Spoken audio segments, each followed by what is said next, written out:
महाराष्ट्र में सोलापुर जिले में बहुत बड़ी पूरी परिस्थिति, स्थानिक प्रशासन, महाराष्ट्र की सरकार, पूरे लोगों को राहत नहीं। महाराष्ट्र सोलापुर से खबर है जहां पर सरकार द्वारा कोई भी राहत नहीं किया जा रहा है। एमपी एमएलए एमपी आकर देख गए, लेकिन मुख्यमंत्री देवेंद्र फडणवीस सोलापुर जिले में उनका कोई ध्यान नहीं है। कोई भी राहत का कार्य अभी तक नहीं किया। लोग परेशान हैं।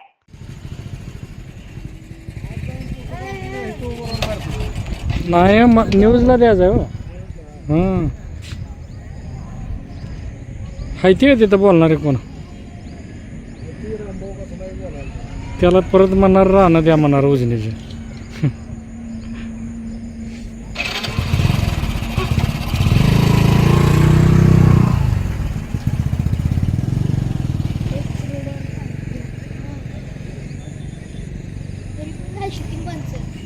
घराला पाणी आले पलीकडे अलीकडे जायचं बंद झाली.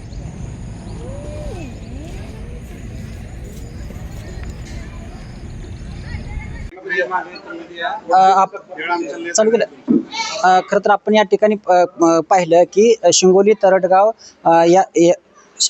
तरटगाव या गावांना महापूर आलेला आहे आणि केरे आणि शिंगोलीच्या रोडवरती देखील पाणी आहेत आणि येथील काही लोकांना स्थलांतरित शिंगोली तरटगाव येथील लोकांना स्थलांतरित केलेलं आहे आणि ज्यांनी त्यांची जेवणाची व्यवस्था केली त्यांनी त्यांचं हॉटेल अमृतधार हे बंद ठेवून या दोन्ही दाम्पत्यांनी आपला हॉटेल व्यवसाय बंद करून इथं काही 100-150-200 लोकांना अन्नदानाची व्यवस्था त्यांनी करत. काय सांगाल ताई, कशी व्यवस्था केली आपण? काहीच नाही. काल मला सरांचा फोन आला, खरं तर दावणे सरांचा, की ताई असं असं आपल्याला पुराचं वातावरण आहे आणि भीतीचं वातावरण झालेलं आहे. तर त्यांना मी एकच शब्द दिला होता की दादा, हॉल तुमचाच आहे, गावकऱ्यांचा आहे, शेतकऱ्यांचा आहे आणि आम्ही कुठलंही संकट येऊ, याच्यापेक्षा मोठं जरी संकट आलं तर आम्ही दोघंही आणि आमचं पूर्ण परिवार, जाधव परिवार आहे, आम्ही सगळ्यांसोबत आहोत, गावकऱ्यांसोबत आहोत. आणि आमचं तर खरं खूप म्हणजे आमची तिळाची जेवढी असती तेवढीच आम्ही सध्या तर केलेलं आहे, पण इच्छा खूप मोठी आहे. आणि दावणे परिवार जे आहेत त्यांच्याकडून किंवा आपले युवा सोमनाथ दवणे युवा मंच आहे किंवा गावातली आणखीन काही मंडळी आहे, प्रत्येक जणांनी येऊन बघितलं आहे, सर्वांचं सहकार्य लाभलेलं आहे. प्रशासन येवो किंवा नाही येवो आणखीन, पण आमची सर्वांची तयारी, गावकऱ्यांची किंवा आम्ही सर्व जे काही मंडळी आहेत, आमची सर्वांची तयारी, आणखीन याच्यापेक्षा कितीही अडचणी आल्या तरी सर्वजण मिळून एकमेकांना सहकार्य करून याच्यातनं आम्ही बाहेर पडणार आहोत. कधीपासून हे चालू केलं? काल दुपारपासून सगळ्यांची यायची सोय झालेली आहे, राहायला पण आलेत परिवार इथं आणि काल दुपारपासून जेवणाचं आम्ही स्वतः केलं आहे. पण आज नंतर प्रत्येकाचा फोन येत आहे की आम्ही करतो. सोमनाथ दावणे युवा मंचातर्फे पण जेवणाची सुविधा करण्यात आलेली आहे आणि आणखीन काही मंडळी आहेत ज्यांचे फोन पण येतात की काही मदत लागली तर सांगा, पण फोनवरती आम्हाला कुणाची मदत वगैरे काही नकोय. ज्यांना खरंच काही करायचं आहे त्यांनी इथं प्रत्यक्षात येऊन स्वतः येऊन थांबा आणि स्वतः येऊन तयारी करू लागा. आम्ही तुमच्या सोबत आहोत. काय केलं रात्रीच्या जेवणामध्ये आणि सकाळच्या? रात्रीच्या जेवणामध्ये खरं तर मिसळपावची तयारी होती. त्यानंतर मिसळपाव थोडंसं कमी झाल्यानंतर मग आम्ही परत लगेचच आम्ही पावभाजीची तयारी केली, मसाला राईस बनवला होता आणि आज सकाळच्या सत्रामध्ये आम्ही उपीट बनवलेला आहे जेवणासाठी आणि दुपारचं डाळ भात चपातीची तयारी चालू आहे. प्रशासनाकडून आपल्याला कोणती मदत मिळावी? नाही सर, प्रशासनाचा व्यक्ती सुद्धा आणखीन आलेला नाहीये, त्यामुळे त्याच्या तर काही मी बोलू शकत नाही. आपण स्वतः वैयक्तिक? हो, हे आमचं स्वतःचं वैयक्तिक आहे. आजपर्यंत आमचं स्वतःचं वैयक्तिक आहे आणि इथून पुढे दावणे युवा मंच आहे आणि आणखीन काही मित्र परिवार आहेत जे म्हणतात की आम्ही सहकार्य करतो. आम्ही सर्वांच्या एकमेकांच्या सहकार्यातून सर्वांना मदत चालू आहे. खरं तर आपण पाहिलंय की हॉटेल अमृतधार हे हॉटेल बंद करून येथील लोकांना जेवणाची आणि हॉलची व्यवस्था यात आपण त्यांनी केली आहे. आपल्यासोबत हॉटेलचे स्वतः मालक आहेत. काय सांगाल, आपण स्वतःचा व्यवसाय बंद करून हे सर्वसामान्य लोकांना हे आपला हॉल आणि खुला करून दिले? खूप छोटं काम, असं काही खूप मोठं काम नाही. या मदत करणं समाजासाठी आपण काहीतरी देणं आहे आणि ते आपण दिलं पाहिजे. त्या भावनेतून आपल्याला सर्वांना सहकार्य आम्ही करत राहतो. याच्यापेक्षा मोठ्या संकटातून खरं तर आम्ही बाहेर निघालेलो आहे, त्यामुळे ती भावना म्हणजे अगोदरच आलेली आहे, असं म्हणजे बोलण्यासाठी शब्द नाही. अजून काय सध्याची घटना पाहता जो सीना नदीचा पूर आहे तो या लगतच्या गावामध्ये एवढ्या प्रमाणामध्ये खूप वाईट परिस्थिती निर्माण झालेली आहे. तर अशा ठिकाणी प्रशासनाला मदत मागितली असता प्रशासन अशा पद्धतीनं उत्तर देतं की सदर्व तुमच्या गावामध्ये रेशन दुकान आहे, तिथलं तांदूळ असेल, तिथले कडधान्य असतील तर तुम्हाला तिथं काय भेटते का बघा आणि तुमच्या जेवणाची सोय करा असं म्हणताच आमच्या इथल्या काही युवा मंचाचे मित्रमंडळी आहेत तर जाधव परिवार आहे. तर अशा या प्रशासनाच्या शब्दाला कंटाळून ते त्रासदायक होऊन त्यांनी स्वतः पुढाकार घेऊन गावा नागरिकांची सोय करायचा निर्णय घेतला आणि आत्तापर्यंतच्या पूरग्रस्तांच्या नागरिकांना अन्न आणि निवारा द्यायचं काम ह्या सोमनाथ दावणे युवा मंचाने केलं आणि जाधव परिवार साहेबांनी केलेलं आहे. तरी प्रशासनाला जाब विचारण्यात यावं की अशा पिरियडमध्ये जर तुमचं सहकार्य नसेल तर अशा गोरगरीब जनतेनं करायचं तरी काय आणि तुम्ही मदत द्याचाल कधी. तो पूरग्रस्त व्यक्ती मरण पावल्यानंतर कुणीही देईल 1-2 लाख रुपये देतील तुम्ही. तर अशा पिरियडमध्ये तुम्ही त्यांना अन्नधान्य आणि राहण्याची सोय करा पहिला मूळ आणि मग तुम्ही त्या लोकांची भावना समजून घ्या. मी तुम्हाला सांगतो की प्रशासनानं एवढी दुरावस्था केली आहे की सध्या इथल्या जनतेला खूप नाहक त्रास सहन करावा लागत आहे. आणि जसं मगाशी आमचे बांधव म्हणले की बाबा जनावरांचं खूप मोठं नुकसान झालेलं आहे. काही जनावरं वाहून गेलीत खरं सांगायचं म्हटलं तर. आणि आता सध्याची परिस्थिती शेतकऱ्यांची अशी झाली आहे की काही जनावरं पाण्यात सोडून द्यावी वैरण वाचून का तर की ती सहन करणार नाहीत. ती एक तळमळीची माणसं आहेत. ती जनावराला स्वतःच्या माणसासारखं जपणारी शेतकरी आहेत ते. तर त्यांना असा सध्या वैरणीचा अभाव पाहता त्यांना स्वतःला अन्न सुद्धा घुटत नाही.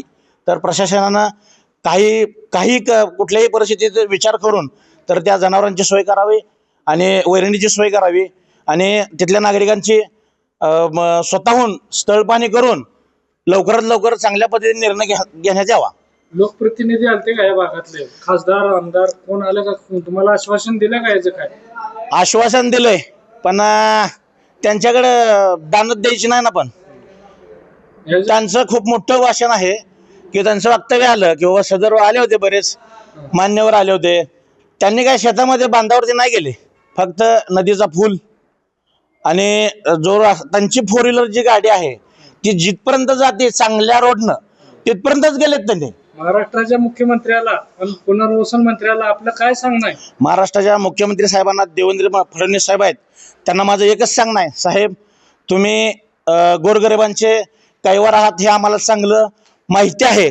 परंतु आपल्या भागामध्ये आपल्या राज्यामध्ये अशा काय पूरग्रस्त शेतकऱ्यांची जर अवस्था असेल तर आपण देवाभाऊ म्हणून उपयोग नाही. जनता ही तुमच्याकडे फार काही चांगल्या दृष्टिकोनानं बघते आहे आणि तुमच्यावर त्यांचं प्रेम आहे. तर प्रशासनानं आणि देवेंद्र फडणवीस साहेबांना माझं एक म्हणणं आहे की तुम्ही या जनतेचा सगळ्यात महत्त्वाचा निर्णय म्हणून तुम्ही दखल घ्यावी एवढं तुम्ही 2 शब्द सांगतो. आज पालकमंत्री पाहणीसाठी येत आहेत. आज पालकमंत्री पाहणीसाठी येणार आहेत. अजून तरी आले नाहीत, येणार आहेत. आणि त्यांनी आम्ही केलेल्या नागरिकांच्या सोयीचं पण तुम्ही दखल घ्या. त्या नागरिकांची व्यवस्था केलेली आहे ही बरोबर आहे का नाही बघून जावा. आणि दुसरी गोष्ट माझं एक म्हणणं आहे पालकमंत्री साहेबांना सांगण्याचं की सदर्व नदीकाठचा भाग न बघता तर आपल्या महाराष्ट्रामध्ये प्रत्येक ठिकाणी अतिवृष्टी झालेली आहे. तर प्रत्येक ठिकाणाच्या शेतकऱ्याला त्याचा नुकसान भरपाईचा मोबदला मिळावा माझी एवढी काही इच्छा आहे. तरी पालकमंत्र्यांनी त्याची दखल घ्यावी. काल मोहोळ या ठिकाणी राज्यमंत्री असलेले राज्यमंत्री आले होते परंतु शेतकऱ्याच्या बांधावर न जाता ते केवळ एका मंगल कार्यालयामध्ये कार्यक्रम घेऊन गेले. काय सांगाल? आता ते माझा भाग मी एक शेतकरी आहे. मी काय राजकीय व्यक्ती शेतकरी म्हणूनच आपली प्रतिक्रिया व्यक्त करा. त्यांनी शेताच्या बांधावरती यायलाच पाहिजे. त्यांच्याबाबत मला बोलण्यात का तर की त्यांची मनस्थिती इथपर्यंत यायची नसेल तर आम्ही त्यांच्याविषयी बोलू पण नाही असं आम्हाला थोडं वाटतं. ठीक आहे. आम्ही या ठिकाणी चालू कर. आम्ही या ठिकाणी काल दुपारपासून या ठिकाणी आम्हाला स्थलांतरित केलेलं आहे. आत्ता जाधव मॅडमने बोलल्याप्रमाणे त्यांनी कुठलीही आम्हाला जेवणाची असो किंवा राहण्याची कुठलीही आम्हाला कमतरता त्यांनी ठेवलेली नाही. दुसरी गोष्ट असं की आज आमच्या नदीला कमीत कमी 8 ते 10 दिवस झालं पाण्याचा प्रवाह चालू आहे आणि प्रत्येक दिवशी जर पाऊण तासाला आम्हाला तलाठी म्हणा सरकार म्हणा ही फक्त मेसेज टाकतात की एवढ्या लाखांनी पाणी सोडलेलं आहे, एवढ्या क्युसेसनी पाणी सोडलेलं आहे. आणि प्रत्यक्ष इथं येऊन कुणी ह्या ठिकाणी पाहणी केलेली नाही. आम्ही इथं कालपासून राहिलो पण कुणी या ठिकाणी विचारायला आलं नाही. आमच्या कमीत कमी 15-16 कुटुंब आणि 50-60 माणूस या ठिकाणी आता सध्या पाहू शकता तुम्ही बसलेला आहे. परंतु रात्री 11 वाजता 10 वाजता सर्कल साहेब फोन करतात की तुम्ही इथं या ठिकाणी बसलेले आहेत, किती कुटुंब आहेत आणि त्यांचे आम्हाला फोटो पाठवा. आम्ही ते फोटो पाठवणं नाकारलं, कारण तुम्ही 11 वाजता फोन करताय. आमच्याकडे वृद्ध आहेत, लहान मुलं आहेत, शाळेला जाणारी मुलं आहेत. या सगळ्यांची तुम्ही जर 11 वाजता चौकशी केली तर आम्ही तुम्हाला फोटो कशासाठी पाठवू. तर त्यानंतर आम्हाला त्यांनी बोलणं दिलं की आम्हाला रेशन दुकानदाराचा नंबर द्या, आम्ही तुम्हाला रेशनचा. आज 22-23 तारीख आहे सर. तर या तारखेमध्ये रेशन दुकानदाराकडे असणार आहे आणि जर असलं तर ते कसं मिळेल, कारण ते आता अंगठा पंचिंगवर ज्याला आहे त्यालाच मिळणार आहे, त्यापुढे त्याच्याकडे शिल्लक नसणार आहे. तोही म्हणलाही माझ्याकडे नाही. पण आता दुसऱ्या दिवसाचे 1-2 वाजत आलेत तरीसुद्धा इथं प्रशासकीय कुठचा अधिकारी आलेला नाही, आमची जेवणाची व्यवस्था याने केलेली नाही. आणि आम्ही असं भाग्य समजतो की आमचा सोमनाथ दावणे युवा मंच आणि आमचे जाधव मॅडम, जाधव परिवार हे 2 परिवार आमच्यासाठी धावून आले आणि आम्हाला त्या खरं तर सगळे आमचे जे ह्या ठिकाणी जे खाली तरडगावचा गट 1 नंबर गट नंबर असो किंवा शेवटचा गट नंबरपर्यंत किंवा शिंगोलीचा 1 नंबर असो शेवटच्या गट नंबरपर्यंत सगळी शेती नदीच्या कडेला असल्यामुळे असे अनेक परिवार सध्या पाण्यामध्ये. मी माझं स्वतःचं घर आता सध्या इथून अर्धा किलोमीटर पाण्यामध्ये आहे, पूर्ण बुडालेलं आहे. आणि ही परिस्थिती 8 दिवसापूर्वीची आहे. आम्ही आता इथं काल आलो, पण ह्याच्या आधी आम्ही सरकारी क्वार्टर म्हणजे बांधकाम विभागाचे क्वार्टर असतं त्या क्वार्टरमध्ये आम्ही 6 दिवस काढले. तिथेही फक्त सरपंच येतील, डेप्युटी येतील किंवा ग्रामसेवक, सर्कल या नुसतं येणार आणि हां तुम्ही इथं बसलाय ठीक आहे, हां एवढं बोलणार, फोटो काढणार आणि निघून जाणार. परंतु आमच्या डेप्युटीने आज या ठिकाणी सगळ्यात महत्त्वाचा मुद्दा वैरणीचा मांडलेला आहे. आमची कमीत कमी या सगळ्यांची मिळून 50-60 जनावरं सध्या ह्या गुंजेवर रस्त्याला बांधलेले आहेत. 3 दिवस झालं उपाशी आहेत. तुम्ही पाहू शकता त्यांच्या पोटामध्ये फक्त पाण्यावर ते सध्या जगाल, कारण परिसरात खाली पाणी आणि परिसरात पूर्णपणे पाऊस आहे आणि त्या पावसाचं पाणी गुडघेवढ्या सगळ्या रानामध्ये झालेलं आहे. 4 दिवस झालं जनावराला वैरणीचा प्रश्न फार मोठा आहे. वैरण मिळणं मुश्किल झालेलं आहे आणि ती वैरण जरी मिळेल तर ती काढायला जाणं सुद्धा त्या पाण्यामधून अवघड होते आणि तिथून आणणं सुद्धा अवघड झालेलं आहे. तरी प्रशासनाने कुठलीही माणसंही सोडा, माणसं आम्ही काहीही करू, परंतु जनावरांची कुठलीही व्यवस्था केली नाही. तुम्ही पाहिलं असेल शिंगोली स्टँडवर नाही म्हटलं तर 101 जनावर आहेत. या गुंजेगाव रस्त्याला 101 जनावरं बांधलेली आहेत. आणि सांगण्यात येतं की त्यांच्याकडून की चांदणी धरण, खासापूर प्रकल्प, चांदणी नदी, भोगावती आणि शिना कोळेगाव या 4 धरणातून पाणी ह्या ठिकाणी येते. फक्त सांगण्यात येते. मागच्या वर्षी 19ला पाणी आलं होतं, 1,20,000 पाणी होतं, तरी अर्ध्या गावामध्ये पाणी होतं. आता सांगण्यात आले की 2,10,000 हे पाणी आहे. कमीत कमी डबल पाणी हे झालेलं आहे. तरीसुद्धा कुठलंही प्रशासन की सांगते फक्त की एवढं पाणी यायला लागले, पण तू या ठिकाणी कुठलेही प्रशासन आलेलं नाही. फक्त बचाव पथक इथे या ठिकाणी येऊन थांबलेलं आहे आणि इलेक्ट्रिकचे एवढे, बाकीचं कुठलेही आम्हाला कसलीही मदत नाही आहे. कुणाला सकाळचा नाश्ता नाही, कुणी चहा पाणी सुद्धा या आमच्या प्रशासनाने विचारलं नाही. परवा आमदार साहेब येऊन गेले, त्यानंतर तहसीलदार साहेब येऊन गेले, ते फक्त पोलाची पाहणी करून गेले. शेतकऱ्यांच्या बांधापर्यंत ते पोचले नाहीत आणि अजूनही पोचले ना. आज 10वा-11वा दिवस आहे. शेतकरी कसा राहतोय, काय खातोय, कसा जगतोय, ते जनावरं काय आहेत, कुणाकडे कोंबड्या आहेत, शेळ्या आहेत, हे सगळं म्हणजे शेतकरी म्हणले हा सगळा परिवार आला. परंतु याच्यामध्ये एकानेही तुमचे जनावरं आहेत का, तुम्ही काय टाकले, अशी कोणीही विचारणा केली नाही. तरी प्रशासनानं जर इथून अजून ही 2-4 दिवस परिस्थिती अशीच राहिली, कारण ही पाणी लगेच खाली जाणार नाही. अजून 1 लाखानं पाणी येते म्हणाले, पण ही परिस्थिती लगेच 2 दिवसात खाली जाणार नाही. आमचा चारा उडा होणार नाही आणि उडा झाला तर तो जागेवर नसणार नाही. मग आता ते आम्ही त्या जनावरांना घालायचं काय.